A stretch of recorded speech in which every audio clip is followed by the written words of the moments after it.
पंतप्रधान नरेंद्र मोदी मुंबई दौऱ्यावर आहेत। ते इंडिया मॅरिटाईम वीक 2025 मधील ग्लोबल मॅरिटाईम CEO फोरमला संबोधित करणार। बेस्टच्या ताफ्यात 157 नवीन इलेक्ट्रिक बसगाड्या दाखल झाल्या आहेत, ज्यांचे लोकार्पण 28 ऑक्टोबर रोजी मुख्यमंत्री देवेंद्र फडणवीस यांच्या हस्ते झाले।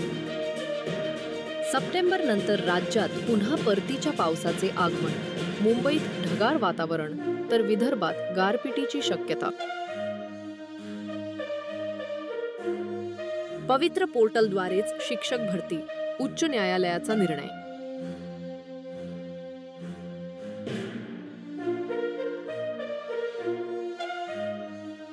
अजित पवार गटाला मोठा धक्का बसल्याचा आणि अजितदादांचे अनेक माजी आमदार भाजपच्या संपर्कात असल्याचा दावा रोहित पवार यांनी केला।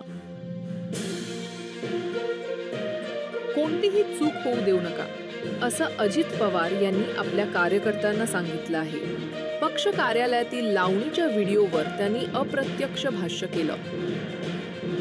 फरशा घेऊन जाणाऱ्या एका ट्रकने 3 वाहनांना धडक दिली। ट्रक चालकाला पोलिसांनी ताब्यात घेतले।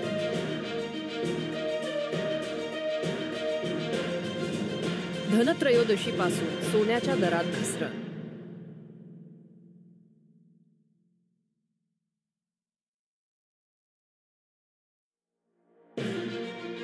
मुख्यमंत्री देवेंद्र फडणवीस यांच्या अध्यक्षतेखालील राज्य मंत्रिमंडळाने विकसित महाराष्ट्र 2047च्या दृष्टी आराखड्याला मंजुरी दिली।